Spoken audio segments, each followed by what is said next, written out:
1971 மட்டும் ரஷ்யா நம்ம இந்தியாவுக்கு ஹெல்ப் பண்ணலனா இன்னைக்கு வேர்ல்டு மேப்ல இந்தியான்னு ஒன்று இருந்திருக்காது அப்படின்னு சொன்னா அவங்களால நம்ப முடியுதா? ஆமாங்க. அதுக்கு முன்னாடி நம்ம சேனலுக்கு யாராவது புதுசாக இருந்தீங்கன்னா மறக்காம ஃபாலோ சப்ஸ்கிரைப் பண்ணி வச்சுக்கோங்க, பெல் ஐக்கானு தட்டி விட்டுருங்க. வாங்க என்னன்னு பார்க்கலாம். அந்த டைம்ல பாத்தீங்கன்னா பாகிஸ்தான் ரெண்டாவும் பிரிஞ்சிருக்குதுங்க. ஈஸ்ட் வெஸ்ட்னு சொல்லி ரெண்டு பாகிஸ்தானா பிரிஞ்சிருக்கு.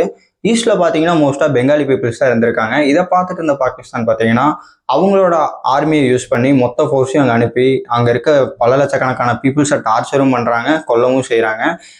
அதுல இருந்த பெங்காலி பீப்புள்ஸ் நிறைய பேர் பாத்தீங்கன்னா அவங்களோட வாழ்வாதாரத்தை தேடி நம்ம இந்தியாக்குள்ளேயும் வராங்க. அப்பத்துலேருந்தே பார்த்தீங்கன்னா நம்ம இந்தியா பெங்காலி பீப்புள்ஸ்க்கு சப்போர்ட் பண்ணவும் ஆரம்பிச்சிருச்சு.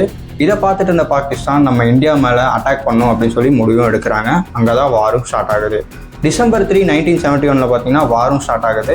பாகிஸ்தான் பார்த்தீங்கன்னா அமெரிக்காவோட ஹெல்ப்போட USS சப்மரைன் அப்படின்னு சொல்கிற ஒரு போர்க்கப்பலை பார்த்தீங்கன்னா வங்கக்கடல் மூலியமாக இந்தியாவை அட்டாக் பண்ணுறதுக்கும் அனுப்புகிறாங்க.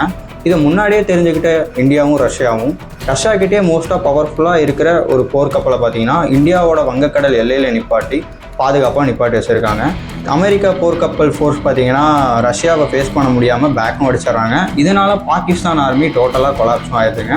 டிசம்பர் 16, 1971 பார்த்தீங்கன்னா வாரும் முடிவுக்கு வருது. 90,000 சோல்ஜர்ஸ் பாகிஸ்தான் சேர்ந்த சோல்ஜர்ஸ் பார்த்தீங்கன்னா நம்ம இந்தியா கிட்ட சரண்டரும் ஆகுறாங்க. இதுதான் இந்தியாவோட ஷார்ட்டஸ்ட் வார் ஆஃப் ஹிஸ்ட்ரி அப்படின்னு சொல்லப்படுது. அந்த நாளில் பார்த்தீங்கன்னா பங்களாதேஷ் ஒரு தனி நாடாகவும் அறிவிக்கிறாங்க. போரோட முடிவில் பார்த்தீங்கன்னா இந்தியா விஜய் திவாஸ் அப்படின்னு சொல்லி அந்த நாளை கொண்டாடவும் செய்கிறாங்க. அப்படின்னா வெற்றி நாள் அப்படின்னு அர்த்தம்னு சொல்லப்படுதுங்க. நெக்ஸ்ட் ஒரு இன்ட்ரெஸ்டிங்கான வீடியோவில் உங்களை மீட் பண்ணுறேன். டாடா, பாய் பாய்.